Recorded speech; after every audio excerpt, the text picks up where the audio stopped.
Salam, saudara diberkati oleh Tuhan. Natal itu memang sungsang bagi yang tidak mengerti proses cara kerja Allah. Yohanes pasal 1 ayat 14 berkata, firman itu telah menjadi manusia dan diam di antara kita.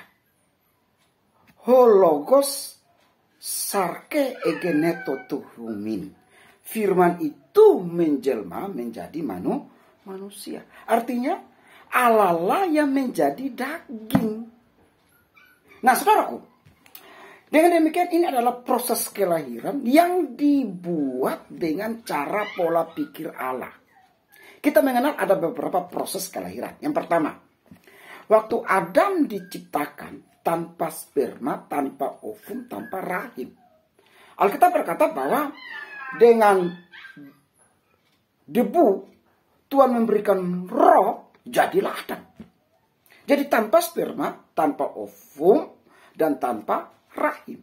Dari debu tanah, das, afar bahasa Ibraninya, diberikan ruah oleh Tuhan, jadilah Adam. Semua agama Semitik, agama yang percaya itu, bahwa Adam adalah manusia pertama, atau Adam adalah manusia diciptakan Tuhan, tidak membantah argumentasi ini. Filsafat, logika, iman, teologi, tidak membantah hal ini.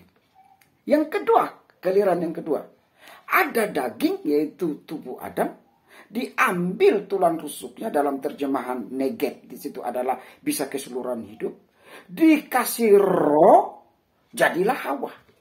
Itu penciptaan yang kedua, yaitu menggunakan daging, tanpa sperma, tanpa ovum, tanpa rahim. Kalau yang pertama tanpa daging, pakai debu. Yang kedua pakai daging, tapi tanpa sperma, tanpa rahim, jadilah Hawa. Dan orang tidak membantah argumentasi seperti ini. Itu yang kedua ya. Yang ketiga adalah seperti kita. Kita bersetubuh dengan suami dan istri, terjadi persetubuhan seksual, lalu lahirlah anak. Ini juga tidak bisa dibantah. Karena memang Allah memberikan regenerasi atau berkembang biak, beranak cucu, penuhilah bumi ini. Agama manapun percaya itu. Yang tidak memiliki Kristus, tidak memiliki Roh Kudus, tidak percaya pada Trinitas Tritunggal juga percaya. Bapak dan mama, laki-laki dan perempuan bersetubuh, sperma dan ovum bersetubuh atau menjadi satu, terjadi pembuahan, jadilah kita. Dan ini tidak pernah dibantah. Jadi yang pertama, Adam diciptakan tanpa benih laki-laki, benih perempuan, tanpa ovum, tanpa rahim. Orang percaya. Yang kedua adalah Hawa diciptakan dari dagingnya Adam, tanpa rahim, tanpa sperma. Orang percaya. Yang ketiga adalah kita diciptakan atau anak kita lahir dari benih laki-laki, benih perempuan, ada rahim, orang percaya. Nah sekarang Allah pakai cara yang keempat, yaitu dia egeneto, menjelma, logos itu menjelma menjadi daging. Nah di sini orang tidak percaya, ini disebut dengan sungsang, ini disebut dengan gagal paham. Kalau satu Anda percaya, dua Anda percaya, tiga Anda percaya, kenapa cara keempat Allah pakai caranya sendiri, Anda tidak mau percaya? Wah, mana mungkin orang Kristen, iya kan, bisa percaya kepada Allah jadi manusia. Wah, tidak masuk akal. Mana mungkin Allah jadi manusia? Wah, kafir itu. Wah, itu tidak masuk akal. Itu tidak benar. Mempertuhankan manusia jadi Tuhan. Loh, cara pertama Anda akui, Anda terima. Cara kedua Anda terima. Cara ketiga Anda terima. Allah pakai caranya, kenapa Anda tidak mau terima? Cara pertama Anda terima, loh. Kedua Anda terima. Ketiga, kenapa Anda tidak mau terima? Itu Allah merubah sistemnya. Karena Allah menuntun kita step by step. Development, berkembang. Oh, cara pertama bisa diterima. Ya kan? Karena manusia tidak tahu. Bagaimana caranya Adam diciptakan, Hawa diciptakan. Manusia hanya tahu kalau sperma dan ovum ketemu jadi anak, manusia terima. Tetapi manusia bisa terima ini. Yaitu cara pertama dan cara kedua. Giliran Tuhan pakai caranya. Karena Tuhan sudah bisa memahami bahwa cara pertama, kedua, dan ketiga manusia tahu dan bisa terima. Lalu Tuhan pakai cara yang terakhir. Cara keempat, dia jadi manusia.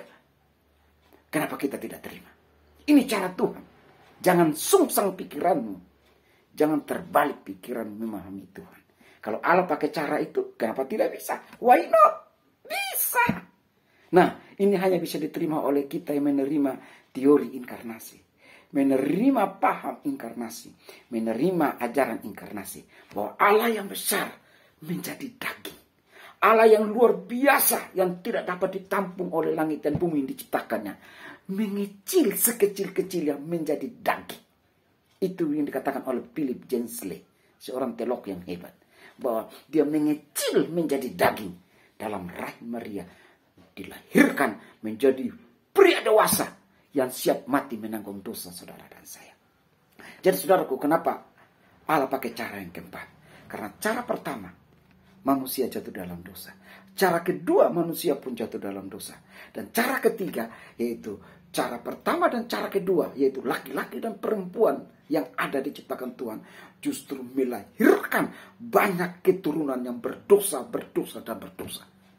Roma 5:12, dosa itu menjelma, eselten.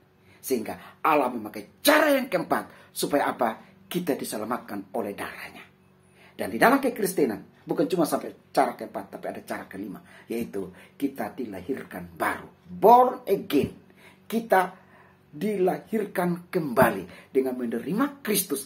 Maka yang lama sudah berlalu, sesungguhnya yang baru sudah datang. Kita dilahirkan kembali dalam kelahiran yang kelima. Jadi orang Kristen merayakan Natal, maka dia memahami 5 cara kelahiran. Kelahiran Adam tanpa sperma, tanpa ovum, tanpa rahim. Kelahiran Hawa tanpa ovum, tanpa rahim, tanpa sperma. Dan kelahiran ketiga, yaitu kelahiran benih laki-laki perempuan menjadi satu, menyatu, dibuai. Seperti kita ada karena kelahiran melalui bapak mama kita. Dan kelahiran keempat, yaitu kelahiran yang sungsang yang tidak dimengerti oleh orang lain kecuali kita yang beriman kepada Kristus. Allah menjelma, egeneto, tuhumin. Dan kelahiran yang kelima adalah mau masuk surga harus lahir baru. Born again. Kiranya kita tidak sungsang di dalam memahami kelahiran Kristus. Kita juga tidak gagal paham dalam memahami cara kerja Allah. Tuhan berkati. Selamat lahir baru dalam Kristus untuk mendapatkan surga yang abadi. Masal Ubraka.